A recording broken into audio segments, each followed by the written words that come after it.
Okay, so welcome and good afternoon to everyone, and thank you for joining our webinar today. We are the Peer Support Technical Assistance Center, and today you are joining the inspirational webinar series. My name is Yvette Kelly, and I am the co-director of the Peer Support Services Technical Assistance Center, and we're so happy that you are with us today. Today's webinar is the final webinar in a series where attendees will hear from peer support advocates, supervisors, and program directors about what has inspired them in their role. And so today's focus is going to be on youth peer advocates. In case you've missed our other two webinars in the series, you can find the slides and recording from those previous webinars on our website, peertac.org. And so we do encourage you to kind of go back and take a look at those. We had some great panelists that talked about, again, adult peer support and family peer support. And so today's webinar is going to highlight youth peer support advocates. And we're happy to be joined by some great panelists who you will hear from shortly.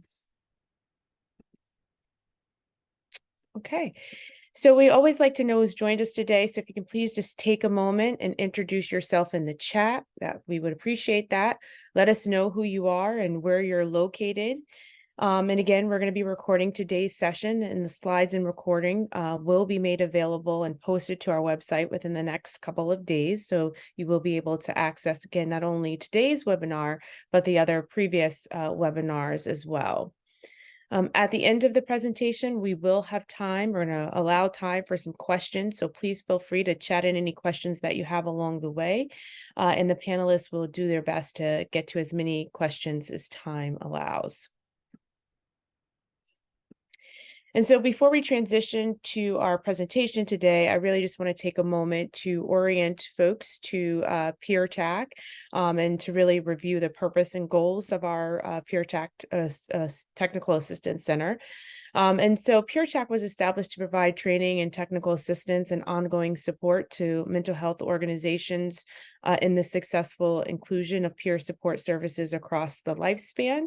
And so again, the focus is really to promote services in the mental health system that are done by qualified New York certified peer specialists, credentialed family peer advocates, and credentialed youth peer advocates into their programs. And so that's why this inspirational series really kind of talks about peer support across the lifespan, and you're able to hear from all of those providers in terms of their entree into doing this work, and then kind of what motivates them and inspires them to continue to do this work. So again, happy that you're able to join us. We know that peer support can bring hope and a sense of healing to people who have experienced adversity due to mental health challenges. And so our vision here at PeerTac is for all people, regardless of age, race, socioeconomic status, a stigma, or other factors that get in the way of recovery and healing, to really have an option to receive peer support services. And so again, across the lifespan, that means that at any point in a family and individuals or a youth's trajectory or care, that they're able to get the service. And so that's that's our vision and our goal, and that's what we're working towards. So PeerTac is a partnership between the Academy of Peer Services at Rutgers University and New York University's McSilver Institute, and our partners is Families Together, and that will be Families Together is the one who will be walking us through today's presentation. And so we'd like to just take one other moment to get to know in what capacity you've joined our webinar today. So we're going to launch a poll and ask you to tell us a little bit about yourself and your primary role. And so if you can, I think the poll is coming up, if you can let us know your role within your organization. So are you joining from being a clinic leader or a manager, a non-peer provider, a supervisor, a peer support specialist or advocate, or some other role? So if you can just take a moment to answer the poll question, that will be helpful as we proceed with our presentation for today. We'll give folks a few minutes to get their answers in.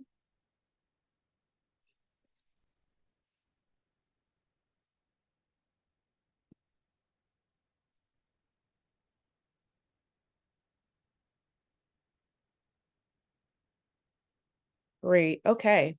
So the poll responses are in. It looks like we have a number of folks from clinics or leaderships or managers.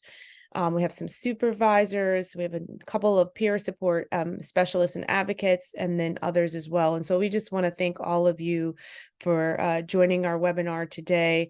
Again, we're going to talk through kind of the youth peer support piece today as part of our inspirational series, and really just want to bring home how important it is that these services be available, but also like understanding kind of the role of a youth peer advocate and the specialty that they bring to the work. And so with that, I'm going to pass it over to Megan, who's going to lead us through the rest of today's presentation. So thank you all. Thank you so much for that intro. Welcome everyone. My name is Megan and I'm the Youth Training Coordinator with Families Together in New York State. I have been working with youth and adults experiencing a variety of mental, emotional, and behavioral health difficulties. In my career, I have worked as a youth peer advocate, as a group therapist. I was a case manager. I was also a clubhouse program supervisor and a residential behavioral health staff for children and teenagers. I also recently co-founded Now She Speaks, which is a domestic and interpersonal violence nonprofit organization which provides peer support to victims, survivors, speaking engagements, and we offer free community trainings. So now I'd like to take a moment to let Yasmin introduce herself. Hi, everyone. My name is Yasmin Baxter. I'm a former youth peer advocate and currently the Youth Workforce Development Coordinator with Families Together in New York State. Thanks, Yasmin. So this is an inspiration series which includes 3 webinars regarding what inspired people who received services to become advocates in their respective fields of focus. The first webinar focused on adult family peer services. The second one explored the role of a family peer advocate. And in this one, we're going to focus on youth peer advocates. We're going to be discussing the type of support a YPA provides, how people receive the care from a YPA, as well as how YPAs are supervised. Youth peer support services are a valuable addition to a multidisciplinary team and have been proven to assist youth in active engagement in the services that they are receiving. Throughout today's discussion, you're going to hear from different YPAs in a few different roles. We'll have everyone share their name, their title, and their organization and what inspired them to become a YPA. And Doug, would you like to start? Sure. So my name's Doug Hahn. I am a credentialed youth peer advocate serving as the youth programming coordinator for the Mental Health Advocates of Western New York. Thank you. And Melvina, would you like to share? Hi, I'm Melvina. I am from CEKRN Consulting. I'm a youth peer advocate, and I am a youth empowerment program at my organization. Do you want me to answer the question now, or? What inspired you to be a YPA? Just wanting to be that support to people that I didn't have. I know it sounds like cliche because everyone says that, but that's really what inspired me because I didn't have a lot of support in growing up and being troubled, I guess. So I wanted to be the change in the system that it need, got to start with yourself. Absolutely. Thank you for that. And Amanda, would you like to introduce yourself and share why you decided to be a YPA in your role? Hi, Amanda Marie. I supervise family peer advocates and youth peer advocates with Hillside. I'm not a youth peer advocate, but I am a family peer advocate. What inspired me to do that was seeing the progress that my daughter made and realizing how much help and how much support I got from my family advocate when we were going through those challenging times. So I wanted to help people like they helped me. Thank you so much for sharing that. So now I'd like to transition into talking about how does a YPA provide support and what does that look like? So Melvina, I'd like to start with you. Could you share the benefits of having a YPA as a support? Yes. Well, I believe the benefits of having the support of a YPA is knowing that they have experience in something that you have been through or are going through. And if they don't, they know how to help resource what you need. In my day-to-day, like at the organization I work at, we just launched this youth empowerment program. So like I'm noticing that a lot of the youth in the community don't have access to certain things, and there's a blockage in certain systems. So to have someone who is close in their age and able to understand and navigate certain things that they're going through and help them process, I believe is, the best thing, instead of having, it's like being at the doctor's and the doctor has a degree and speaking this medical jargon to you, but as a young person, you may not understand what they're saying. So having someone who can understand and better help you understand those things, or like navigating the mental health side of things, or navigating housing, or navigating, finding a job, stuff like that is difficult for young people who don't necessarily even know where to begin. So just having the support from someone who can guide them and just be of support to them, and resources, and giving them resources in their reach, that's just, I believe it's beneficial. Absolutely. I really appreciate you sharing that. And, in your role, it sounds like you are able to have a close view of identifying the barriers that some of these youth are experiencing when it comes to receiving mental health care and other needed supports. Thank you. Doug, would you like to share how you provide support to youth? Sure. In my capacity as a youth peer advocate, I do lots of different things, but specifically when it comes to working individually with youth or on a multidisciplinary team, really the main thing, in my view, that YPA provides is being able to meet the youth where they're at. So we're not trying to, as a YPA, tell them specifically what they should be doing or pushing them in a certain way. I've always really enjoyed the expression of we're walking side by side. We're not leading them, we're not pushing them, we are next to them, helping them, whatever they may be. And oftentimes learning from the youth themselves about what they are, learning about our own selves and some of the own struggles. A lot of times in my role, a lot of what I provide is, different coping skills or different ways to help with certain situations that I might have experienced myself. When I was going through my own struggles, having somebody being able to tell me, this is what they had used, and being able to then pass that on to the same youth that I'm working with tends to be one of the most powerful and beneficial tools that a YPA has at their disposal. And again, kind of piggybacking off of what Melvina said, being able to be that person, to being able to relate to them on a more personal level, and being able to explain things a little bit more clearly than a clinician might, also tends to be a very powerful tool. Because sometimes they'll go and they'll look for help with like the mental health and things like that. And it's scary, like people don't always want to just share. So to be able to have someone that like understands and can meet you where you're at is like the best thing. And I second that, because I was listening to what you said, the coping skills and just being the support for them and not telling them what to do, as far as just being that person that's just there for them. In the field that I'm in, I hear the word hand holding a lot. That's what they like to say in the field of work that I do. But I like to say it's just guiding them. Like, you want to be that support to them, whether, I was telling Megan when we went over the questions and stuff that like, I like to extend myself a little bit more than the average person. Like, when you clock out at 5 o'clock or whenever your workday ends, that's usually it. You have other personal things that you have to cater to. But I like to tell my people that if you have anything that comes up, my work phone's a cell phone. Don't hesitate to call me. I'll be there for you, the best way that I can in that moment. And that's, you don't see that if they're going to see a clinician or a therapist or something, their day ends at a certain time. And when they pick it back up, or they have time to manage that caseload again, then they'll get back to you. So it's just like one of those things where it's person to person, but it's always good to be personable to your clients. So I second that, Doug. I really like what both of you shared there.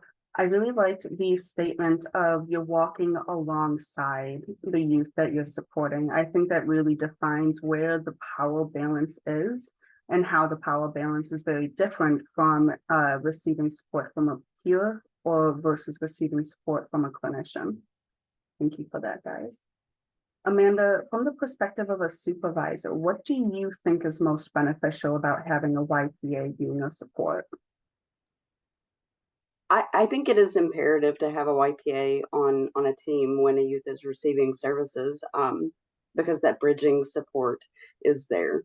There are opportunities, there's many opportunities for youth to be misunderstood, or maybe not even feel comfortable enough speaking up for themselves yet.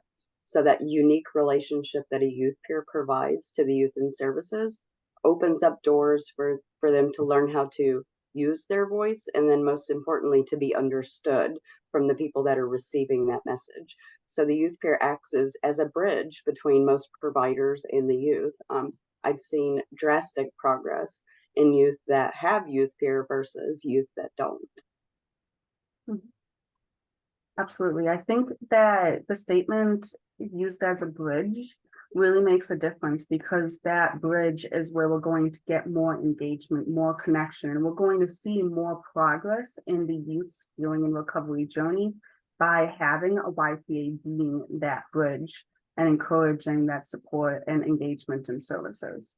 Absolutely, absolutely, because ultimately it's their progress and their goals, and being able to encourage them to be a part of that, an active participant in the way that their life is going to go. Thank you so much, Amanda. So today, some of our panelists have received support from a YPA when they were young. So I wanted to start out with, what did you find most beneficial when you were receiving support? And Doug, would you like to share? Sure. One of the reasons I kind of skipped the inspiration of why I became a YPA at the beginning is because I had received support as YPA, and that's my inspiration. So when I was younger and really struggling, I had gone through lots of different medications, lots of different clinical treatments, lots of different therapies, in and out of lots of different things. And I started at 9, and it took a long time to get through all these different things, and none of it was really working. None of it really helped the way I needed.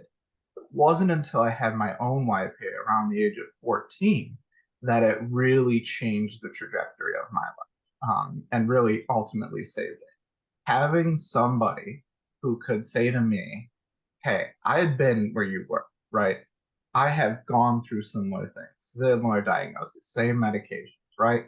And now they were 20 years old and they had a job, they had a car, they had their own place, they had relationships, they had all those things that when I was younger and really, really struggling, I just could not picture for myself. So the fact that I could see in somebody myself being able to say, hey, this is a person just like me who made it. Whereas, I had all these treatments, all these medications that were like, well, this is what you should do during here, or this will help with this, or, if you do X, Y, and Z, that'll get you to a better place. I could just never picture myself succeeding. So it wasn't until I was able to see a person just like me succeeding that it actually gave me hope for the future. So, the powerful impact that it had on my life really was, it truly saved me. And it really just changed the trajectory of my life in a much better fashion.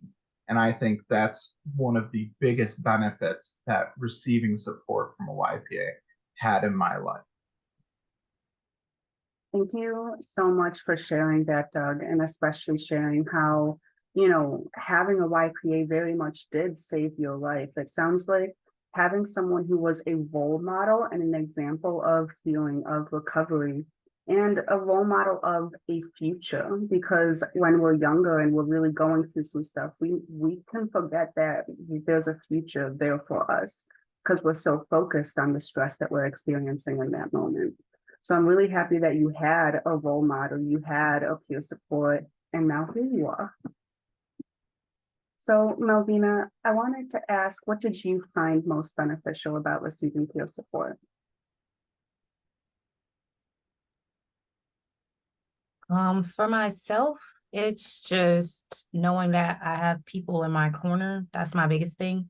Like I do personally, I tend to take everything on and like suppress everything for myself just because everybody else has stuff going on. Like you don't want to be that person. It sounds crazy, but you don't want to be that person to like unload your stuff on them, and it could be a bad day for them and you don't know, but they're going to put that aside to help you. It just makes me feel bad. So I tend to take care of a lot of my personal things alone, but to know that I have people in my immediate like corner that I could reach out to and don't mind, any hour I can call them and it's not an issue, and they just give me that moment, no, because they know I don't do it often, is it makes me feel good, because for so long I was doing this by myself. Like could never see myself going to therapy. I could never see myself talking, journaling, doing anything like that. And I've had people tell me to do it my whole life, but I just never had the strength to just go out and try it. But I've done it. I've tried therapy. I've been in actively doing anger management because I suffer really bad with that. I'm just trying new things because of the support that I have, that I probably would have never done if I wasn't introduced to these things by these people, or just given the extra push and the motivation to go out and experience what it could be like, instead of continuously telling myself that I can do it by myself or I don't need this help because I've been doing it got this far by myself. But it just feels nice to know that there are people out there who are willing to help you and give you those supports and guide you in those right directions and motivate you when they don't see that you can motivate yourself. It sounds like your YPA was that bridge for services, that bridge that Amanda was mentioning earlier, where you were offered these coping skills, these different things you could do, these services, but you didn't want to engage with it until you had that peer support to bridge that, to encourage it, and to show you that these can be useful tools and beneficial. Yeah, pretty much. It's just like when you don't, like, I like to say, it's like the saying, like when your parents tell you to do something, do as I say, not as I do. So like I have a very big problem with hearing somebody tell me to do something that, one, I haven't seen you come through, that you've done it yourself and you have active experience, or you're actively working doing these things that you're telling me to do. Because it's kind of like the teapot calling the kettle black. Like, how are you going to tell me to do something that you haven't experienced yourself or tried to even take that step yourself? So it's like, but yeah. No, I appreciate you sharing that. It sounds like, again, having that role model, having that example of someone who has been through challenges that you are experiencing, is able to show healing and success and encourages that for you. That makes a difference. Thank you. Amanda, what did you find most beneficial about receiving peer support? Probably going to mirror what the others have said. Just, it reduced that feeling of isolation. I didn't feel like I was all alone. When you're alone with your thoughts and thinking about the struggles that you have or the challenges that you're faced with, it can be a very heavy feeling. So to be able to share that with someone, and then to be able to receive the encouragement that it gets better and it's not going to be like this forever, is life changing. It provides hope. And I think any provider I worked with always tried to give me that hope. But for some reason, getting that from a peer advocate, someone that had been in those dark times, and seeing that they had made the progress and they were successful, and they were finding productive ways to manage, it was a light at the end of the tunnel. And I can't express how thankful I am for that.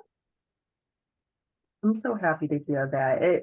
This really just goes to show how impactful having a peer support can be.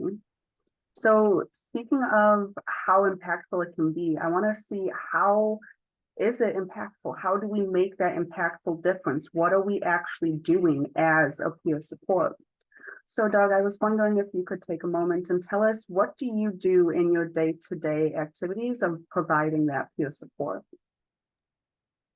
Sure. I think a lot of times, especially when working kind of like what you were saying earlier in the multidisciplinary team, um, a lot of times youth can get a lot of information very quickly.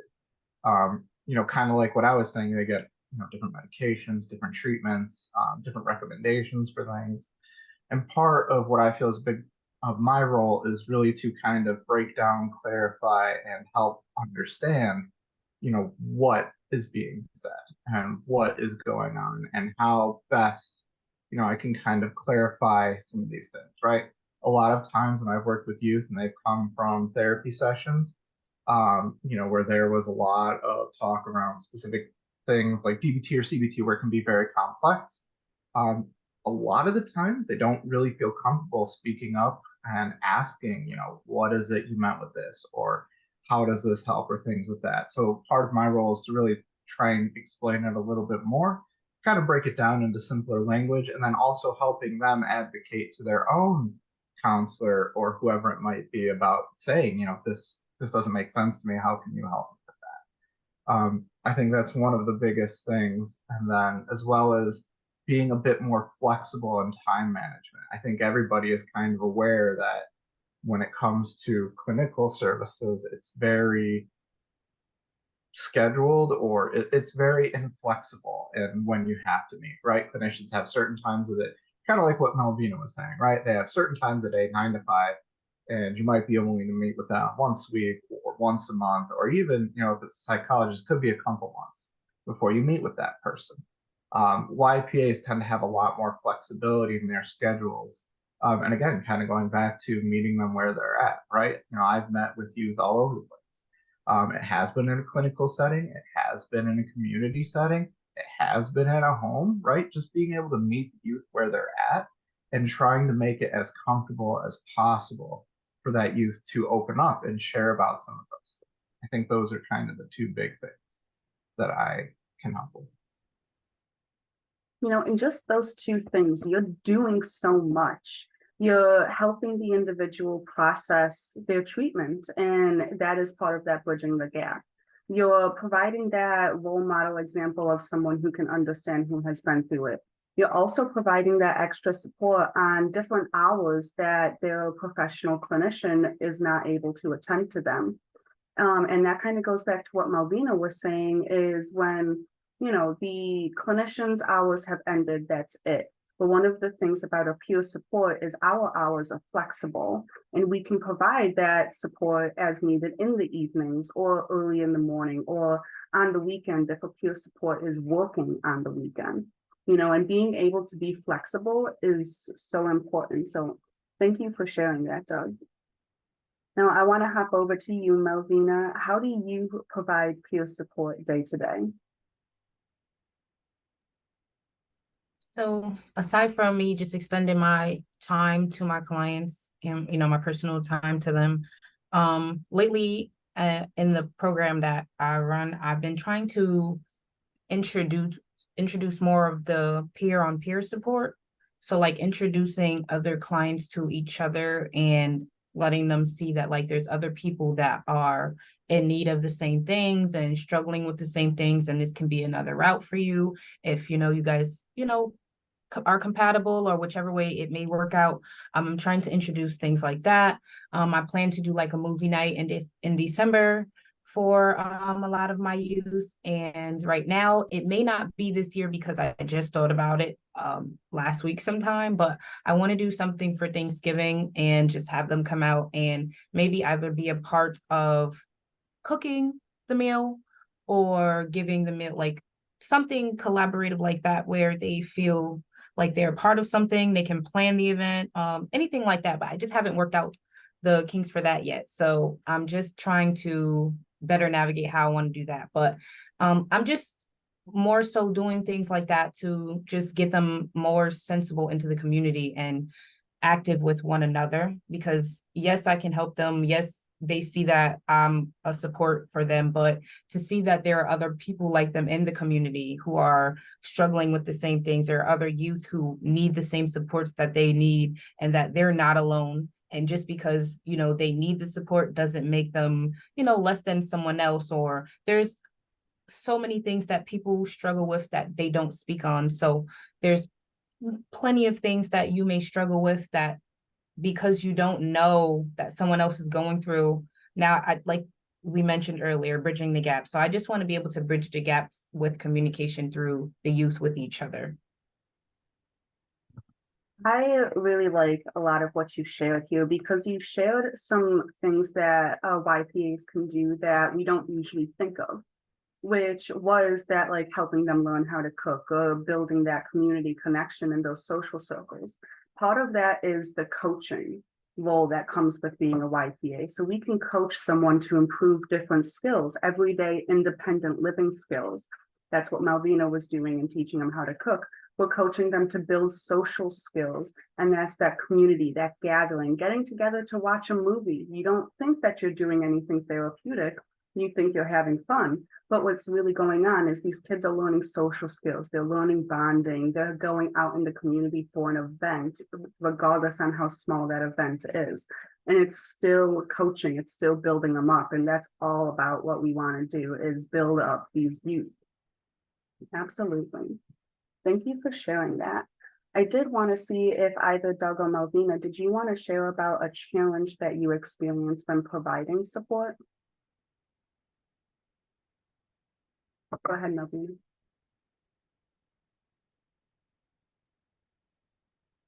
I just have something currently happening right now with one of my youth. The mental health system right now is kind of like at a standstill. I'm not sure what's going on after the pandemic and getting things back rolling, but I have a youth who is struggling with, one, finding housing, but because there are some issues with the mental capacity right now and just managing and coping the mental health, it's hard to keep them stable. So right now, the support and just showing up where they need me, whether it be at court or going with them to probation, figuring out the medicine because I did get them situated with the mental health department and getting seen there, but just navigating that and making sure that I'm at all the appointments, even though I have to sit in the waiting room, but like just making sure that they know that someone is here with you and going with you. But the struggle to even just get an appointment right now, or sending out a referral and it coming back to you because there's no space, there's nowhere or organizations that are accepting these things right now. You got to be like in the system to know something, to know something, to know someone to get anywhere. And after speaking with probation officers and other people, lawyers, things like that, and hearing that they're also having this issue, it puts me in a predicament, because I don't know how to then help and support when these efforts or resources that are supposed to be there for the youth are not accessible right now. And then I'm stuck at a standstill, because now how do I support you in the clinical side of things when I can't? See, and that is a very realistic challenge. That challenge is something that we're going to meet time and time again, where our hands can only do so much, and there's so much that we can't control about the services that the person that we're supporting is receiving. But one of the things that you stated on how you're overcoming this is that you are there. You're there for the appointment. You're there for the court date. You're there to help them make that phone call to set up that appointment. And you are constantly being that solid support. And having a concrete support while trying to navigate all of the things that they can't control is support and comfort and helpful enough. There is going to be those situations where we can't control other services, but what you're sharing is really impactful because you're still able to be there, and this person isn't navigating all of those challenges independently, and that's huge. Thank you for sharing that, Malvina. No problem.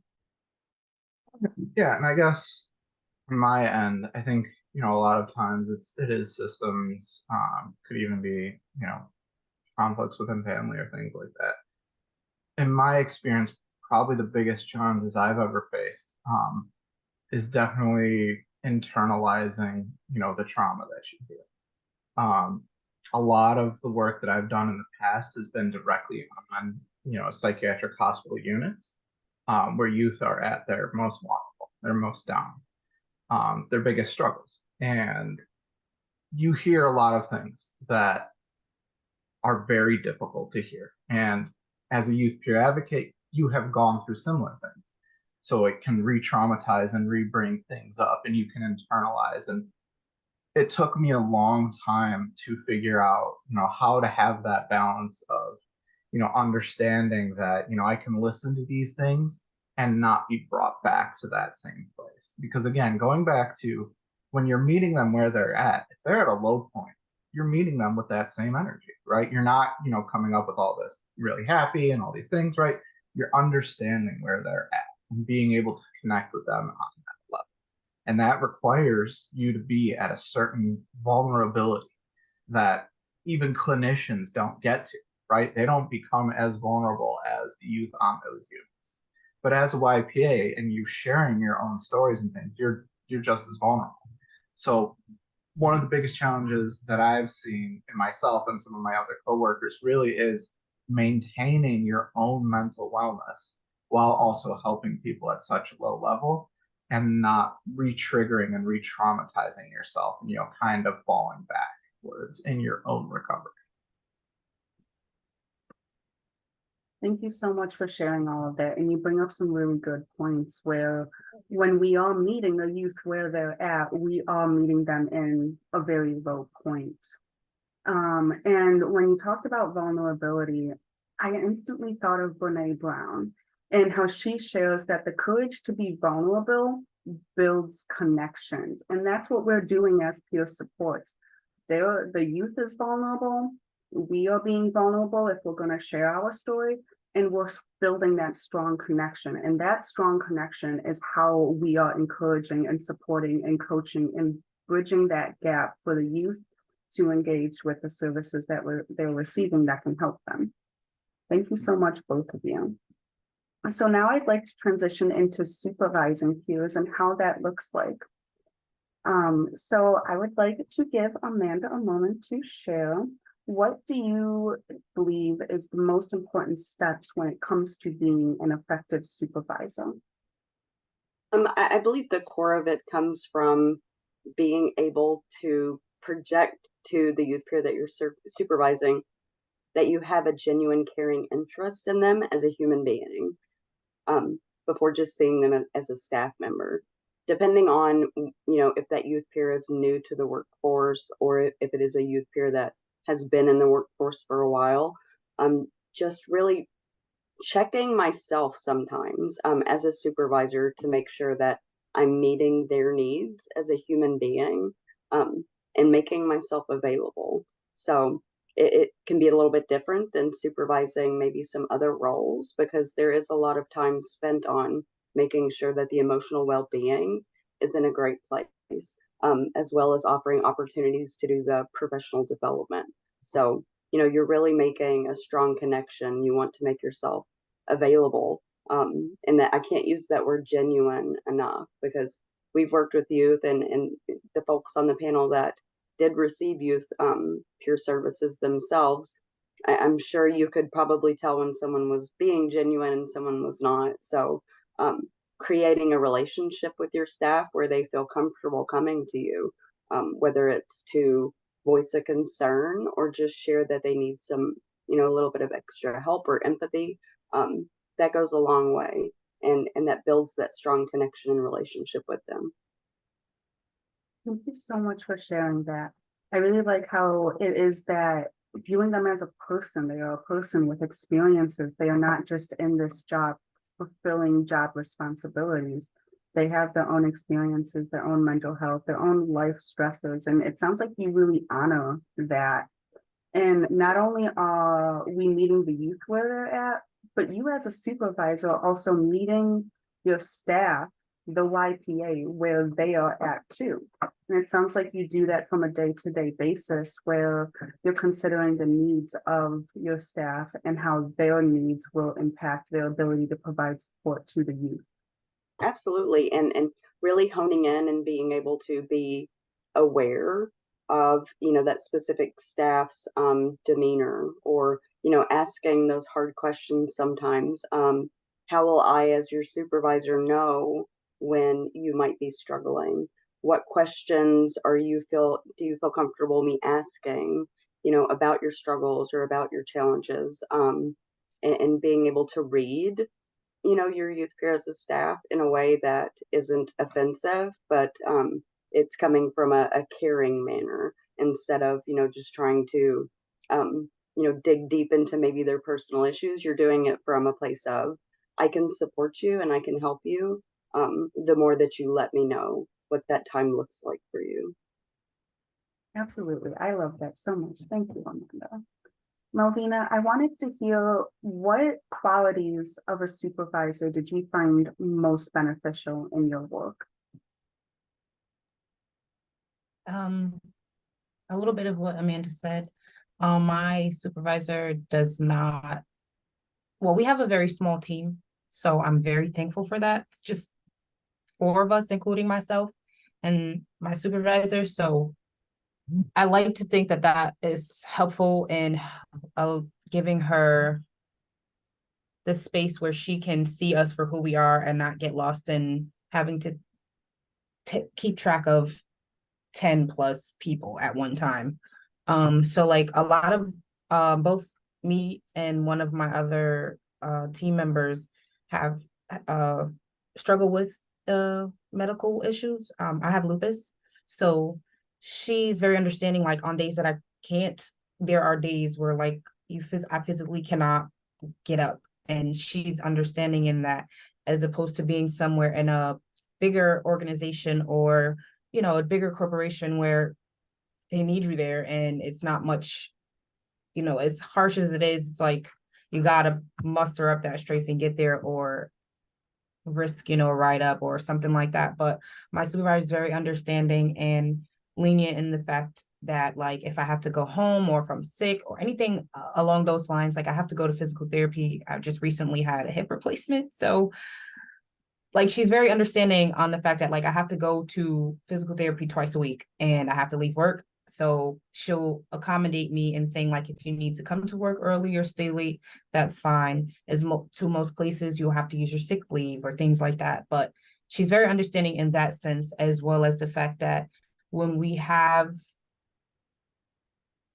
an overwhelming sense of work and our workflow is just becoming overwhelming and she can see that we're about to be burnt out or we may need a break, she's very understanding in that. We'll get a day off or like an employee appreciation day, stuff like that. So I'm very thankful in that sense. She extends her hand to us if we need to speak to her.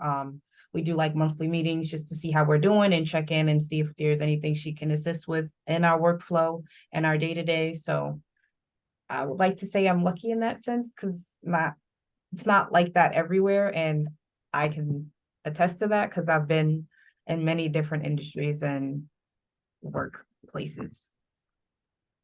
Well, thank you for sharing that.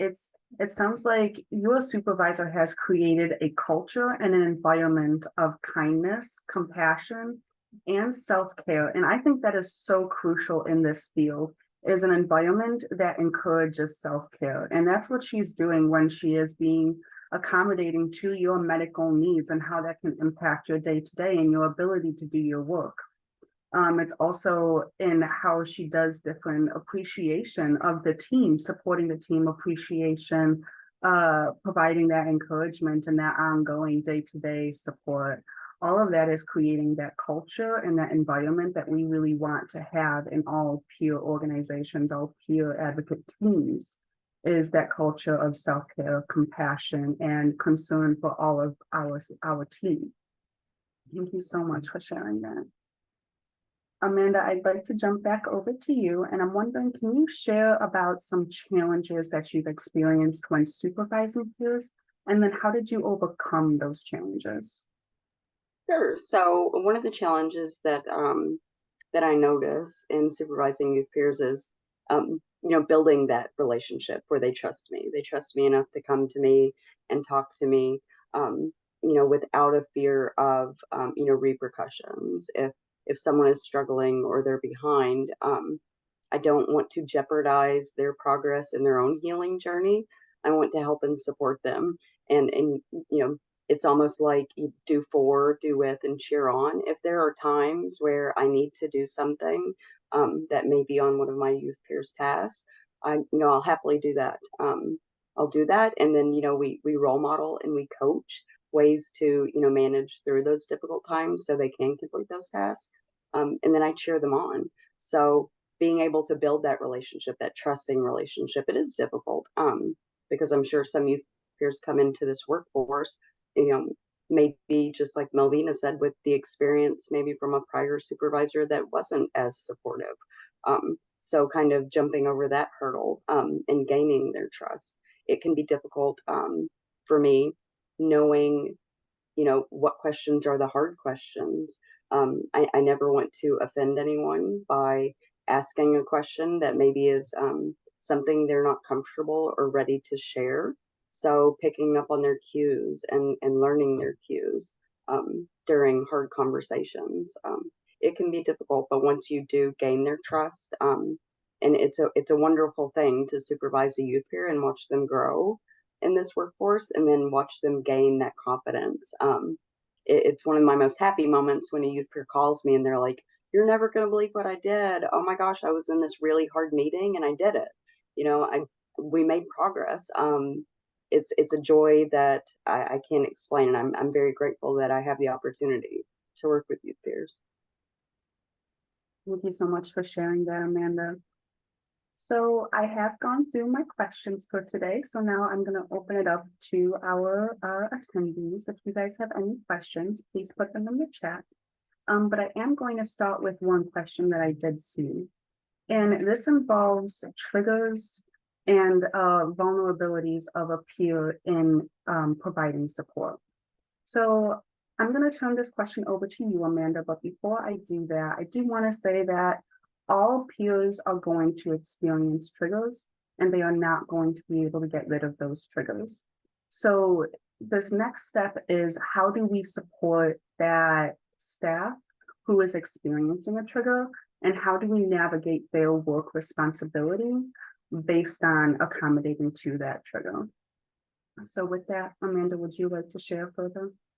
Sure. So obviously, we need to learn what those things are first. If it's not something that we have learned through direct conversation, a youth peer has shared specific information with us, we really have to be attentive and be present during the interactions that we do have with the youth peer, if we can pick up on those things. And then we adjust what we can. If there are certain situations that are triggering for a youth peer, we do our best to minimize the opportunity of them being engaged in those opportunities, whether that is shifting a task to another staff.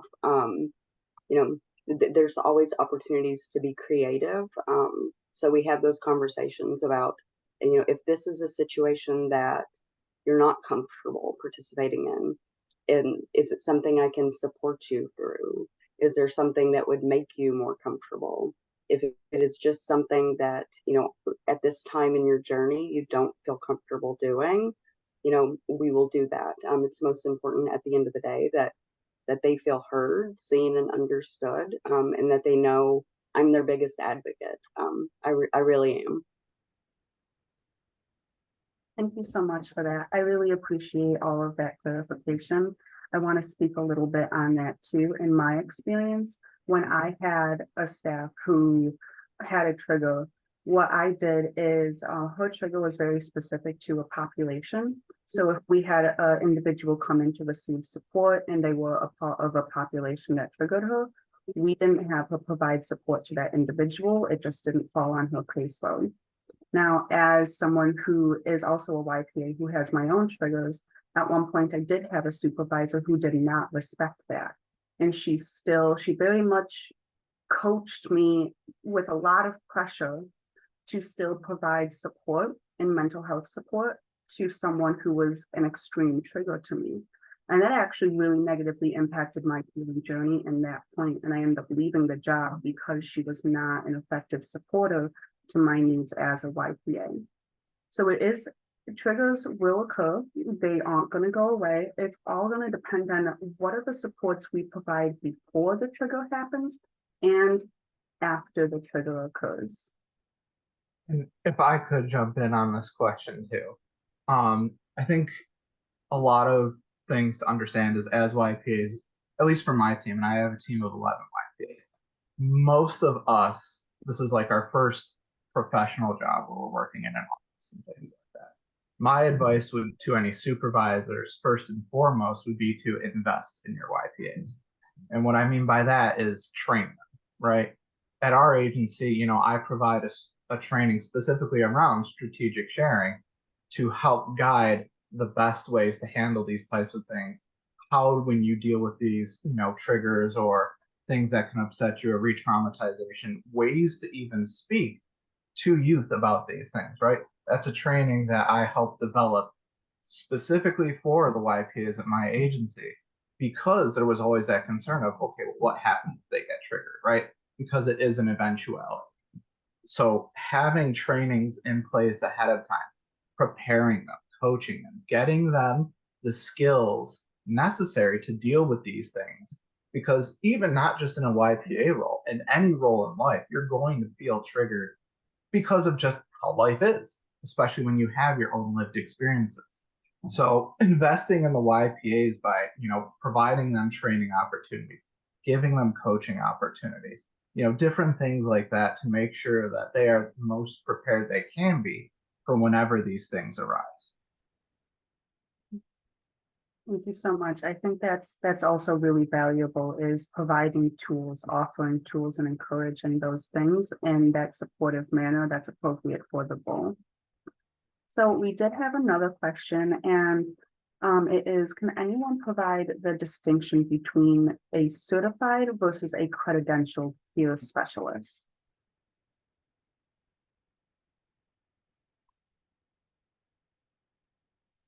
Okay. So let's see. Robbie did put it in the chat. I'm not sure if anybody can see it. It does say, I was actually scrolling back to that too. So Robbie put it very well, guys. A certified peer specialist works with adults in the adult mental health system, and a credentialed youth and family peer advocate works with youth and families in a variety of child serving systems. So I'm directly quoting what he said because that was just so perfect. All right, next question. How do you support the peers to be aware of oversharing as opposed to talking to their supervisors to get support? This is a really good one. This is the concept of strategic sharing versus oversharing. And that is something that does come up. It is a concern. And it is something that we are providing further training on, is the difference between strategic sharing and discussing that versus oversharing. So I'm going to open this question up to our 3 panelists. Yeah, I think, we talk about strategic sharing. Again, I've, helped kind of develop that training in my own agency internally. I think a lot of times when it comes to oversharing, it's reminding my fellow coworkers, like, when you're oversharing things, you tend to lose the message in what you're trying to say. It gets kind of jumbled up in everything you're saying, and oftentimes the simplest messages can be the most effective. So, supporting them and saying, okay, why are you oversharing? A lot of YPAs that I've worked with in the past, they overshare because they get nervous and they just keep talking. So being able to help support them, okay, what else can we do when you start to get nervous? How do we help you when you're getting anxious? Trying to figure out the why to the oversharing as opposed to how to just fix it. Mm-hmm. And I find myself, during supervisions or check-ins with the youth peer, we have practice conversations of those times. If I have a youth and the youth peer that's assigned has a very similar background or some similar challenges, we talk about that and we spend time on what might that look like when you're sharing, how similar your experience might be, and can I give you some feedback? Thank you. To give more insight onto that, as like a preventative measure, one thing that you could consider is having a supervision with that staff, and having a bit of an uncomfortable conversation and asking them to identify what are their green, yellow, and red light topics. And this is going to help reinforce that concept of strategic sharing. So green light, those are the things that they're comfortable sharing and everything's good. Yellow, these things you might not want to share. You might be very selective. It could upset you, but it might not. You're a bit unsure, or you feel like it could be okay depending on the situation. And then lastly, the red light topics, those are the too much details, very too specific. It can be highly triggering. It could be something where you're oversharing. By sharing that statement, you yourself will become triggered, and you just really don't even want to approach that. So you can have that discussion with your staff and ask them, have you thought about what your green, yellow, and red light topics are when it comes to sharing your story? And maybe they haven't considered that yet, and this will give them time to reflect, and maybe they have, and they'll be able to tell you very quickly.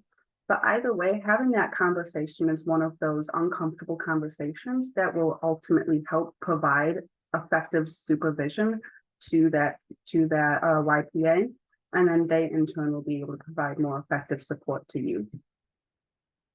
We only have a minute or two left. Did we have any other last minute questions though that we can cover? Yeah, Megan, I don't see any other questions in the chat, but just wanted to thank the presenters today for joining us on our webinar. I think it has been very enlightening, as someone put in the chat, but also informative, great kind of insight and information as folks on the call learn more about youth peer support and the value that youth peer advocates bring as part of a multidisciplinary team. So I just wanted to say thank you for joining us. Thank you for sharing your wisdom and insights, and we really appreciate it. We got folks who also acknowledge that in the chat. And so just a reminder that you can, if you'd like to refer back to today's presentation, that we will have it available and posted on our website. You can go to our website, peertac.org, where you can find all 3 of the webinars in this series, and you'll be able to access them in the slides there and hear from the presenters if you want to share with other colleagues.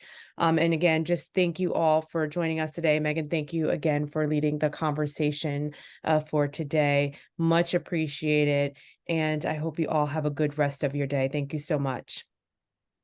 Yes, thank you for having me and giving me the time and space to be a part of the panel. And I hope everyone has a good day and a good weekend. Absolutely. It was great. Thank you, everyone. Thanks, everyone. So happy to see you. Well, you see me. I just see your chats.